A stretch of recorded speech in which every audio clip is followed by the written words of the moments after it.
எல்லாம் செழிப்பாகுமே. ஒரு வார்த்தை சொல்லும் கர்த்தாவே. உம் வார்த்தையிலே சுகம், உம் வார்த்தையிலே மதுரம், உம் வார்த்தையிலே எல்லாம் சந்தோஷம். உம் வார்த்தையிலே சுகம், உம் வார்த்தையிலே மதுரம், உம் வார்த்தையிலே எல்லாம் சந்தோஷம். ஒரு வார்த்தை, ஒரு வார்த்தை, ஒரு வார்த்தை சொல்லும் கர்த்தாவே.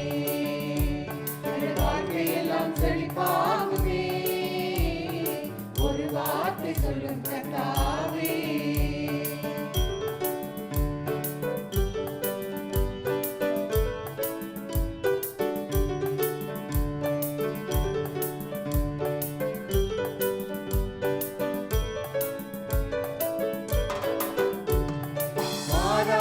தண்ணீரெல்லாம் மதுரமாக மாறி போகும்.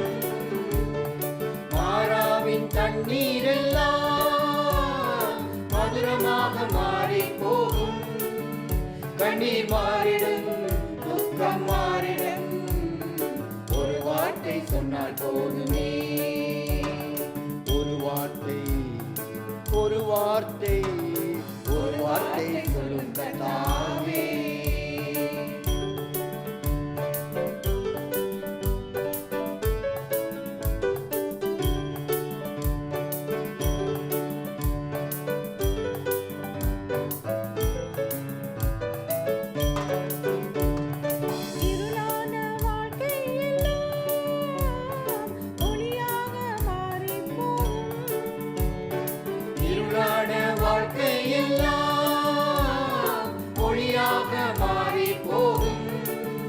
கண்ணீர் மாறிடும், துக்கம் மாறிடும்.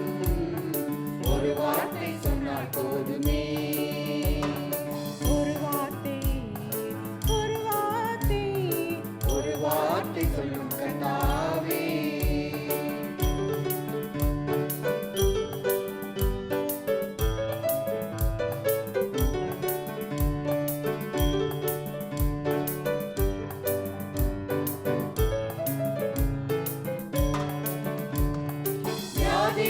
வறுமையெல்லாம் விசுவாசத்தால் மாறி போகும்.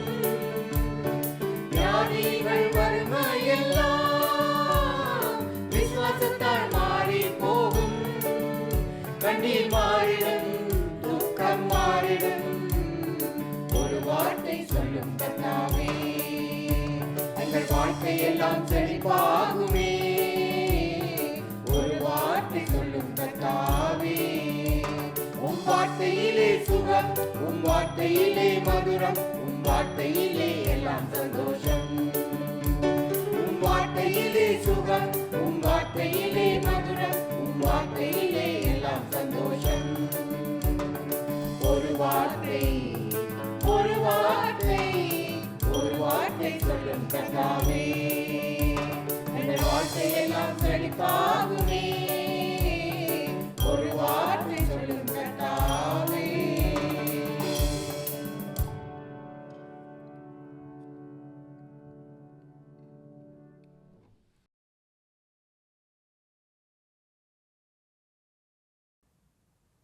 இன்றைய நாளுக்காக குறிக்கப்பட்ட வேத பாடம் சங்கீதம் 27 வசனங்கள் 1 முதல் 3 வரை.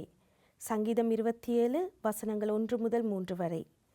கர்த்தர் என் வெளிச்சமும் என் இரட்சிப்புமானவர், யாருக்கு பயப்படுவேன்? கர்த்தர் என் ஜீவனின் பெலனானவர், யாருக்கு அஞ்சுவேன்?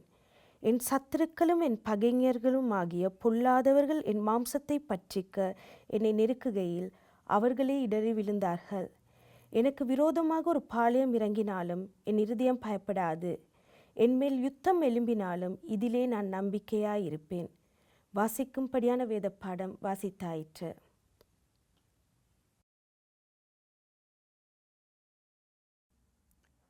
விண்ணமுதம் நேயர்களுக்கு ஆண்டவராகிய இயேசு கிறிஸ்துவின் நாமத்தினால் எனது அன்பின் வாழ்த்துதல். இந்த நாளிலும் இந்த நற்செய்தி நூடாக உங்களை நான் சந்திப்பதில் நான் மிகவும் பெருமகிழ்ச்சி அடைகின்றேன். இந்த நாளின் தியானத்துக்காக நாங்கள் தேவனுடைய வசனத்தில் சங்கீதம் 27 முதல் 3 வசனங்களை நாங்கள் பார்க்க போகின்றோம். இந்த தியானத்துக்காக நான் கொடுத்த தலையங்கம், பயம் நிறைந்த உலகில் பயம் அற்ற வாழ்க்கை, பயம் நிறைந்த இந்த உலகில் பயமற்ற வாழ்க்கை. இந்த நேரத்திலும் நீங்கள் சற்று ஒரு நிமிடம் எடுத்து உங்கள் வாழ்க்கையிலே எந்தெந்த காரியத்தை குறித்து பயம் இருக்கின்றது என்பதை நீங்கள் சிந்தித்து பாருங்கள். நாளாந்த வாழ்க்கையிலே சிலவருக்கு இருளை குறித்த பயம் இருக்கலாம், இல்லாவிட்டால் ஹைட்ஸ் உயரத்தை குறித்து பயங்கள் இருக்கலாம். இது எங்கள் நாளாந்த வாழ்க்கையில் இருக்கின்ற பயங்கள். சில வேளை சில பூச்சிகளுக்காக நாங்கள் பயப்படுவோம்.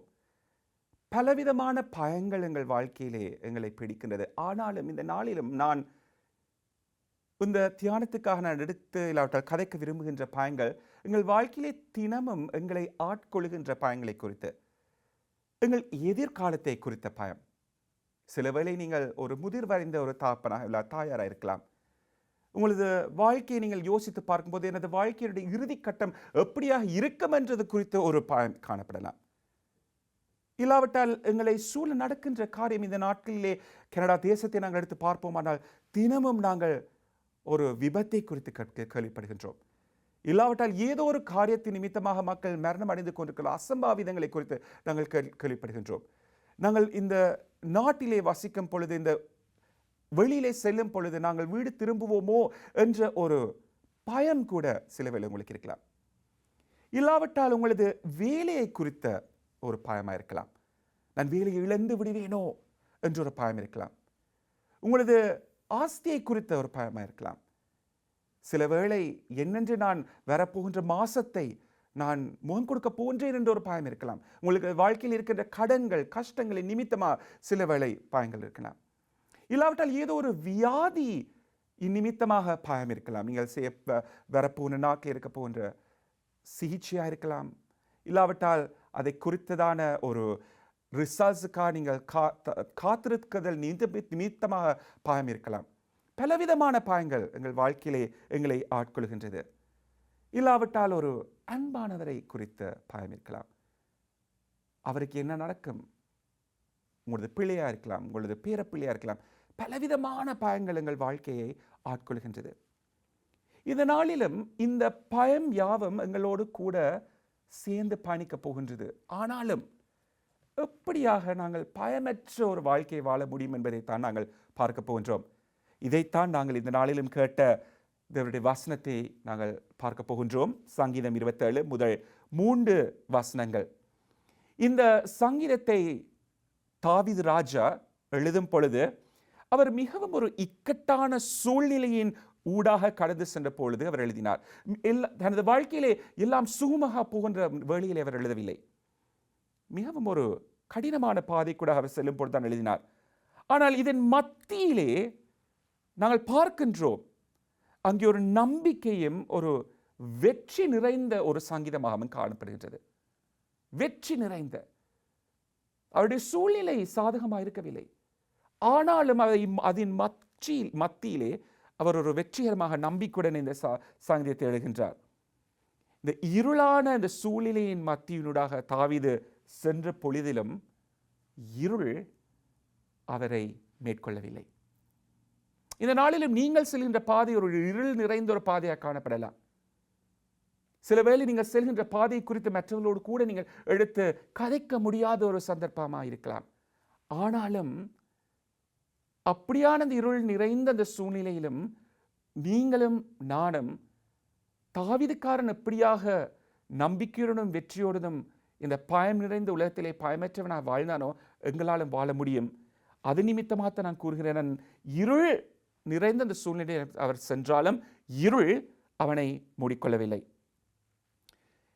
அதுக்கு ஒரு காரணம் இருக்கின்றது. அந்த காரணம் தான் தாவீது தேவன் யார் என்பதை அவர் அறிவுபூர்வமாக மாத்திரமல்ல உணர்வு பூர்வமாகவும் அனுபவத்தினூடாகவும் அவன் அறிந்திருந்தான். இந்த நாளிலும் நீங்கள் இதை கேட்டுக்கொண்டிருக்கிற அன்பானவர்களே, உங்களது வாழ்க்கையிலே கடவுள் யார்? உங்களது வாழ்க்கையிலே நீங்கள் கடவுளை நீங்கள் அறிவுபூர்வமாக மாத்திரம் அறிந்திருக்கிறீர்களா? அல்லாவிட்டால் நீங்கள் உணர்வு பூர்வமாகவும் அனுபவத்தினூடாகவும் அவரை நீங்கள் அறிந்திருக்கிறீர்களா?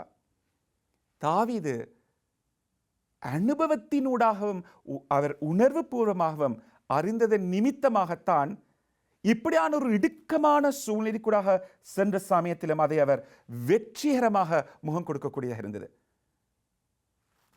இதன் நிமித்தமாகத்தான் அவர் கூறுகின்றார், கர்த்தர் என் வெளிச்சமும் என் ரட்சிப்புமானவர், யாருக்கு பயப்படுவேன்? கர்த்தரின் ஜீவனின் பெலனானவர், யாருக்கு அஞ்சுவேன்? இந்த இடத்தில் நாங்கள் பார்க்கின்ற ஒரு கேள்விக்குறியோடு இந்த சங்கீதம் ஆரம்பிக்கின்றது. அவருடைய வாழ்க்கையில் நிச்சயமாக பலவிதமான பயங்கள் இருந்த பொழுதிலும் திட நம்பிக்கையுடன் தாவீது ராஜா கூறுகின்றார், கர்த்தரது வெளிச்சமும் அவரது ரட்சிப்புமாய் இருக்கிறது நிமித்தமாக நான் பயப்பட மாட்டேன். அவரது ஜீவனின் பெலனானவராய் இருக்கிறது நிமித்தமாக நான் அஞ்ச மாட்டேன் என்று கூறுகின்றார். இந்த நாளிலும் என்னாலும் உங்களாலும் அதை கூற முடியுமா? உங்களது வாழ்க்கையில் இருக்கின்ற அந்த பாயங்களின் மத்தியிலே கர்த்தரின் வெளிச்சம், கர்த்தரின் ரட்சிப்பு, கர்த்தரின் ஜீவனின் பெலன் என்று உங்களால் கூற முடியுமா? அதை அறிவுபூர்வமாக அல்ல, உணர்வு பூர்வமாகவும் அனுபவத்தினூடாக நீங்கள் கூற முடியுமானால் நிச்சயமாக உங்களது பயன் நிறைந்த சூழ்நிலையிலும் நீங்கள் பயப்படேன் என்று கூற முடியும். தொடர்ந்து அவர் கூறுகின்றார், என் சத்துருக்களும் என் பகைஞரும் பொல்லாதவர்கள் என் மாம்சத்தை பட்சிக்க என்னை நெருக்கையில் அவர்களை இடறி விழுந்தார்கள். எனக்கு விரோதமாக ஒரு பாளையம் இறங்கினாலும் என் இருதயம் பயப்படாது. கூடுதலான வேளையிலே நாங்கள் பயம் எங்களை இருதயத்தை தான் ஆட்கொள்கின்றது. இந்த பயத்தின் நிமித்தமாக இருதயம் எங்களை முற்றுமுழுதாக ஆளுகை செய்கிறது நிமித்தமாக நாங்கள் பலவிதமான காரியங்களுக்கூடாக நாங்கள் சோர்ந்து போகின்றோம். இது நிமித்தமாக எமது சரீர செல்வாக்கு குறைகின்றது. இதன் நிமித்தமாகத்தான் மன அழுத்தம் ஏற்படுகின்றது. பலவிதமான நாங்கள் பிரச்சனைகளுக்கு நாங்கள் முகம் கொடுக்கணும். ஏனென்றால் இருதயம் கலங்கி போகிறது நிமித்தமாக. ஆனால் இந்த இடத்திலே நாங்கள் பார்க்கிறோம், தாவீது ராஜா கூறுகின்றார், எனக்கு விரோதமாக ஒரு பாளையம் இறங்கினாலும், எத்தனை பேர் எனக்கு எதிராக வந்தாலும், இந்த இடத்திலே அவர் தனக்கு எதிராக இருந்த பஞ்சரை குறித்த ஒரு ராஜாவாக அவருக்கு முன்பதாக இருந்த பஞ்சர் அவருக்கு எதிரிகள் அவருக்கு எதிராக வந்த பொழுதும் அவர் இருதயம் கலக்கமடையாது என்று கூறுகின்றார். இந்த நாளிலும் எங்களுக்கு எதிராக நாங்கள் ராஜாவாக இல்லாத நிமித்தமாக எங்களுக்கு எதிராக ஒரு எதிரி கூட்டம் இருக்க முடியாது, இல்லாமல் போகலாம். சில வேளை பணம் தான் எதிரியாக இருக்கலாம், கடன் தான் உங்களது எதிரியாக இருக்கலாம், இல்லாட்ட சுகவீனம் தான் உங்களது எதிரியாக இருக்கலாம். ஆனால் உங்களால் கூற முடியுமா, எனது இருதயம் பயப்பட மாட்டாதென்று? என்மேல் யுத்தம் எழும்பினாலும் இதிலே நான் நம்பிக்கையாக இருப்பேன். எவ்வளவு ஒரு திட நம்பிக்கையுடன் தாவீது ராஜா இந்த இடத்திலே அறிக்கை செய்கின்றார். இந்த நாளிலும் நான் 5 காரியங்களை உங்கள் மத்தியிலே நான் வைத்துவிட விரும்புகின்றேன். முதலாவது, தாவீது ராஜா கூறுகின்ற பிரகாரமாக தேவன் இல்லாட்ட கர்த்தரின் வெளிச்சம். அவர் இந்த இடத்திலே அதை கூறும் பொழுது தேவன் கர்த்தரே அவருடைய மூல ஆதாரமாக காணப்படுகின்றார். இந்த இருள் நிறைந்த உலகத்திலே நாங்கள் ஒரு இருளான ஒரு அறைக்குள் நாங்கள் செல்வோமானால் அந்த இருளான அறைக்குள்ளே என்ன இருக்கிறது என்பதை நாங்கள் கண்டறிய முடியாது. இது நிமித்தமாகத்தான் நாங்கள் ஒரு இருள் நிறைந்த ஒரு அறைக்குள் செல்லும் பொழுது நாங்கள் சுவிட்சை ஆன் பண்ணுகின்றோம். வெளிச்சம் இல்லாமல் அந்த அறைக்குள்ளே நாங்கள் என்ன இருக்கிறது என்பதை நாங்கள் அறிந்து கொள்ள முடியாது. இந்த இடத்தில் நாங்கள் பார்க்கின்றோம், தாவீது ராஜா கூறுகின்றார், கர்த்தரே என் வெளிச்சம். அவர் தான் இந்த இருள் நிறைந்த உலகத்திலே அவருடைய வாழ்க்கையினுடைய பாதையினுடைய வெளிச்சமாக காணப்படுகின்றார். இதன் நிமித்தமாகத்தான் அவரால் கூற முடிந்தது தேவன் எனது வெளிச்சம் என்று. ஏசாயா 9வது அதிகாரம் 2வது வசனத்தில் நாங்கள் பார்க்கின்றோம், இருளில் நடக்கின்ற ஜனங்கள் பெரிய வெளிச்சத்தை கண்டார்கள், மரண இருளின் தேசத்தில் குடியிருக்கிறவரின் மேல் வெளிச்சம் பிரகாசித்தது. இந்த உலகத்திலே வெளிச்சம் என்று நாங்கள் கூறும் பொழுது யாரை நாங்கள் குறிப்பிடுகின்றோம்? இயேசு கிறிஸ்து. இயேசு கிறிஸ்து இந்த இருளான உலகத்துக்குள்ளே அவர் வந்தார், பிரவேசித்தார். இருளான வாழ்க்கையிலே ஒரு மாற்றத்தை ஏற்படுத்துவதற்காக அவர் இந்த உலகத்துக்குள்ளே வந்தார். இது நிமித்தமாக நாங்கள் பார்க்கின்றோம், இருளில் நடக்கின்ற ஜனங்கள் பெரிய வெளிச்சத்தை கண்டார்கள். தாங்கள் எங்கே செல்கின்றோம் என்று தெரியாமல் இருந்த மக்களுடைய வாழ்க்கையிலே ஒரு மாற்றம் ஏற்பட்டது. இந்த நாளிலும் உங்கள் வாழ்க்கையிலே உங்கள் பாயங்களின் மத்தியிலும் யான் எங்கே செல்ல வேண்டும் என்று தெரியாமல் நீங்கள் தடுமாறிக்கொண்டிருப்பீர்களானால் அவர் உங்கள் வாழ்க்கையில வெளிச்சமாக இருப்பாரானால் அவர் உங்களை வழி நடத்துவார். அவர் வழி நடத்தும் பொழுது எங்கள் வாழ்க்கையிலே வித்தியாசம் ஏற்படுகின்றது. தாவீதின் வாழ்க்கை தேவனுடைய பிரசன்னத்தால் நிறைந்ததினால் இருள் அவனை சூழ்ந்த பொழுதிலும் அவருடைய வாழ்க்கை வெளிச்சத்தால் நிறைந்தது மாத்திரமல்ல, அது நிறைவாகவும் காணப்பட்டது. இரண்டாவதாக நாங்கள் பார்க்கின்றோம், அவர் கர்த்தரின் வெளிச்சம் என்று கூறுவது மாத்திரமல்ல, கர்த்தரின் ரட்சிப்பு. நாங்கள் எபிரேய பதத்தில் அந்த ரட்சிப்புடைய அர்த்தத்தை பார்ப்போமானால் விடுதலை என்று நாங்கள் பார்க்கிறோம். தாவீது அவனது ஆத்மாவை விடுதலை செய்ய கூடியவர் யார் என்பதை அறிந்து கொண்டார். இந்த நாளிலும் நீங்கள் அந்த ரட்சிப்பின் அபித்தை பெற்றிருக்கிறீர்களா? அது மாத்திரமல்ல, அவரால் மாத்திரமே அவன் சென்ற பாதையில் இருந்து விடுதலையும் கொடுக்க முடியும் என்று அவர் அறிந்திருந்தார். இந்த நாளிலும் உங்களது வாழ்க்கையிலே நீங்கள் முகம் கொடுக்கின்ற என்னவித சவால்களாக இருந்தாலும் அதிலே விடுதலை கொடுக்க இயேசுவினால் முடியும். உங்கள் ஆத்மாக்கு தேவையான விடுதலை, அதை போல உங்கள் சூழ்நிலையை தேவையான விடுதலை அவர் கொடுக்க முடியும். இதன் நிமித்தமாகத்தான் தாவீது இங்கே கூறுகின்றார், கர்த்தரே நமது ரட்சிப்பென்று. பாவத்தில் இருந்தமை மீட்டெடுப்பதற்காக இயேசு பாவ நிவாரண பலியாக எனக்காகவும் உங்களுக்காகவும் அவர் மரித்தார். ஆனாலும் இந்த நாளிலே நான் கேட்க விரும்புகிற காரியம், உண்மையாகவே அவருடைய ரட்சிப்பை நீங்கள் பெற்று வாழ்கிறீர்களா? அவருடைய ரட்சிப்பின் அனுபவத்தை நீங்கள் ருசித்திருக்கிறீர்களா? அந்த ரட்சிப்பின் மகத்துவத்தை நீங்கள் அறிந்திருக்கிறீர்களா? தேவன் கொடுத்த இந்த விடுதலைக்கு ஈடாகவே நாங்கள் ஒப்பிட முடியாது. மூன்றாவதாக நாங்கள் பார்க்கணும், அவர் கர்த்தர் எனது அரணான கோட்டை. அந்த நாட்டில் நாங்கள் பார்க்கணும், எதிரிகள் வரும் பொழுது அவர்கள் அந்த கோட்டைக்குள்ளே சென்று தஞ்சம் பெறுவார்கள். ஆனால் இந்த இடத்திலே அவர் சரீர பிரகாரமான அந்த தஞ்சத்தை குறித்து கூறவில்லை, உள்ளான மனிதனுக்கு வேண்டியதான அந்த தஞ்சத்தை குறித்து கூறுகின்றார்.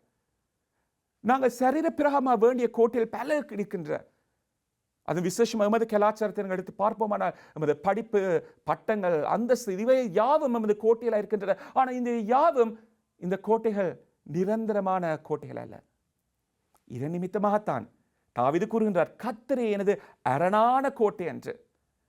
உங்களது பயன் நிறைந்த வாழ்க்கையிலே தேவன் உங்களுக்கு கோட்டையாக இருப்பாரானால் என்ன விதமான சூழ்நிலை இருந்தாலும் அவரே நிரந்தரமாக காணப்படுகின்றார். நாலாவதாக நாங்கள் பார்க்கிறோம், அவர் கூறுகின்றார் கர்த்தரது பலம். மீண்டுமாக நான் கூறுகின்றேன், அவர் சரீரப்பிரகாரமான பலனை குறித்து கூறவில்லை, உள்ளான மனதிலே அவருக்கு தேவையான பலனை குறித்து கூறுகின்றார்.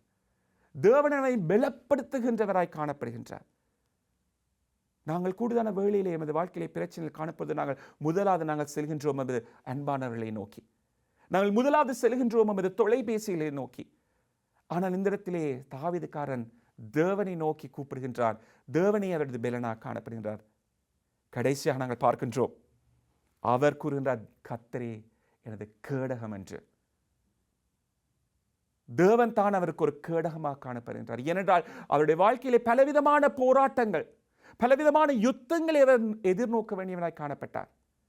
மீண்டுமாக கூறுகின்றேன், சரீரப்பிரகாரமான யுத்தம் அல்ல, சரீரப்பிரகாரமான யுத்தத்துக்கு மேலாக உள்ளான மனதிலே இருக்கின்ற போராட்டங்கள். இந்த போராட்டத்துக்கு தேவன் அவருடைய கேடகமாக காணப்படுகின்றார். இந்த நாளிலும் உங்களது வாழ்க்கையில் அவர் கேடகமாக காணப்படுகின்றாரா? தாவீது ராஜாவுக்கு தேவன் மூலாதாரமாக காணப்பட்டார், அவருடைய வெளிச்சமாக காணப்பட்டார், அவருடைய ஒரு ரட்சிப்பாக காணப்பட்டார். அரணான கோட்டையாகவும் பலமாகவும் கேடகமாகவும் இருந்ததினால் எந்த விதமான பயமோ அச்சமோ அவனை ஆட்கொள்ளவில்லை. இந்த நாளிலும் உங்களது வாழ்க்கையிலே நீங்கள் ஒரு தெரிவு எடுப்பீர்களானால், இந்த பயன் நிறைந்த உலகத்திலே அவரை உங்களது மூலாதாரமாகவும் ரட்சிப்பாகவும் கேடகமாகவும் அரணான கோட்டையாகவும் பலகமாகவும் நீங்கள் ஏற்றுக்கொண்டு நீங்கள் இருப்பீர்களானால் உங்களுடைய வாழ்க்கையிலும் நீங்கள் எல்லா விதமான பயன்களையும் நீங்கள் முகம் கொடுக்க முடியும். இறுதியாக நான் ஒரு பாடலுடைய வரிகளை எங்களோடு சேர்ந்து நான் கூற விரும்புகின்றேன். இருள் சூழ்ந்த லோகத்தில் இமை பொழுதும் தூங்காமல் கண்மணி போல என்னை காத்த இயேசு கர்த்தரே, காலங்களால் நிறைந்து காலமெல்லாம் பாடுவேன், நான் அஞ்சேன் நான் அஞ்சேன், என் இயேசு என்னோடு இருப்பதால் நான் அஞ்சேன்.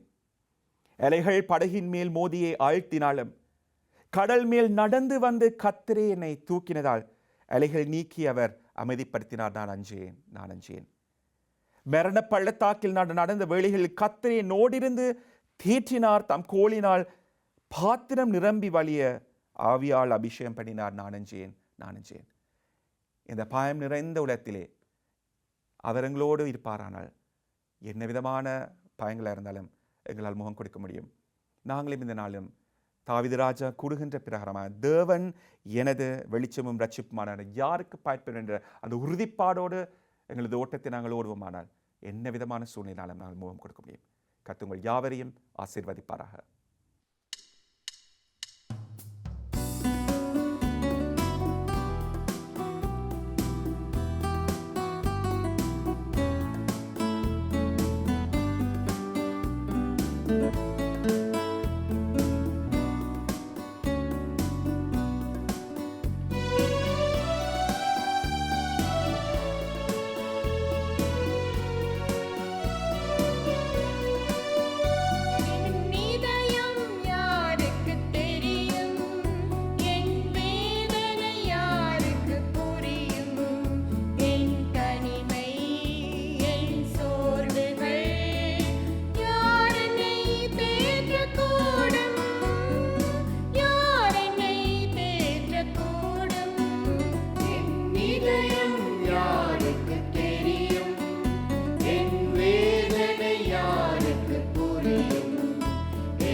மங்கி எரியும் விளக்கு பெரும் காற்றில் நிலைக்குமோ?